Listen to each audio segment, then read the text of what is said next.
Assalamu alaikum everyone. It has been over a year since the start of the ongoing genocide in Gaza. Even though on a surface level it might seem like it all started on 7th October 2023, but Palestine's struggle for freedom goes way back. It all started in 1948, exactly 76 years ago. So what happened on October 2023 was just a part of an already existing problem. In today's video, we will talk about books that specifically talk about Palestine and its struggle for freedom.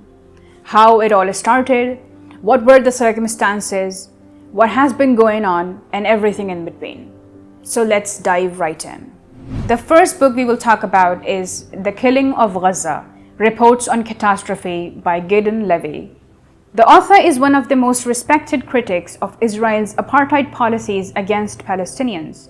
In this book, he brings together his on-ground perspective of the situation that led to the catastrophic events of October 7th and the chain of events that followed. His analysis provides a clear perspective into the current situation. He also brings along historical and political perspectives to enhance the reader's understanding. The second book is The Ethnic Cleansing of Palestine by Ilan Pappé. The book talks about the 1948 expulsion of Palestinians during the creation of Israel. He argues that it was not a consequence of the war, rather it was a deliberate act of ethnic cleansing.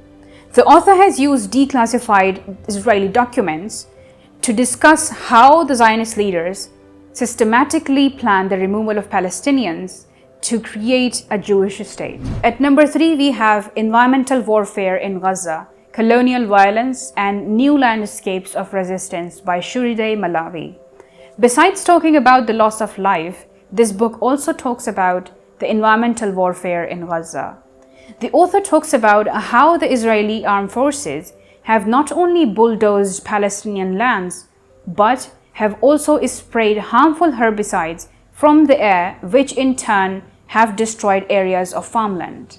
The book documents this stage of Israeli warfare using maps, images, and testimonies from farmers and protesters to showcase the environmental and human damage caused by these actions. Next, we have The 100 Years of War on Palestine by Rashid Khalidi. The book talks about how it all started in 1917 with the Balfour Declaration, when Britain promised to create a Jewish homeland in Palestine without actually asking the people already living there. The author uses both history and his family's experiences to show how the Palestinian people have resisted. He further argues that the entire Palestinian-Israeli conflict is a part of a broader war on Palestine involving colonial powers and Zionist forces. At number 5, we have Gaza in Crisis, Reflections on Israel's War Against Palestinians by Ilan Pappé and Noam Chomsky. The book discusses the humanitarian and political situation in Gaza, focusing on the impact of Israel's policies and military actions on Palestinian population. The authors argue that the current situation in Gaza is a result of deliberate strategies by Israel to weaken the Palestinian people and control the region, while the international community largely remains passive. Next, we have The Question of Palestine by Edward Said. This book provides a deep analysis of the Palestinian struggle for self-determination. The author examines the history of Israel-Palestine conflicts and focuses on how the Palestinians have been marginalized and denied their rights since the early 20th century. He also critiques the Western and Israeli narratives and shows how they have consistently ignored and distorted the Palestinian perspective. At number 7, Palestine, A 4,000-Year History by Noor Masalha. This one traces the deep-rooted history of Palestine spanning over 4 millennia. The author challenges the narrative that Palestine's history began with the arrival of Zionism and shows the region's rich, long, and continuous past. The book argues that Palestine's identity has been shaped over thousands of years. The diversity in its inhabitants and civilizations play an important role in shaping its history, and not just the biblical and religious significance. And finally, we have Palestinian Walks, Notes on a Vanishing Landscape by Raja Shehadeh.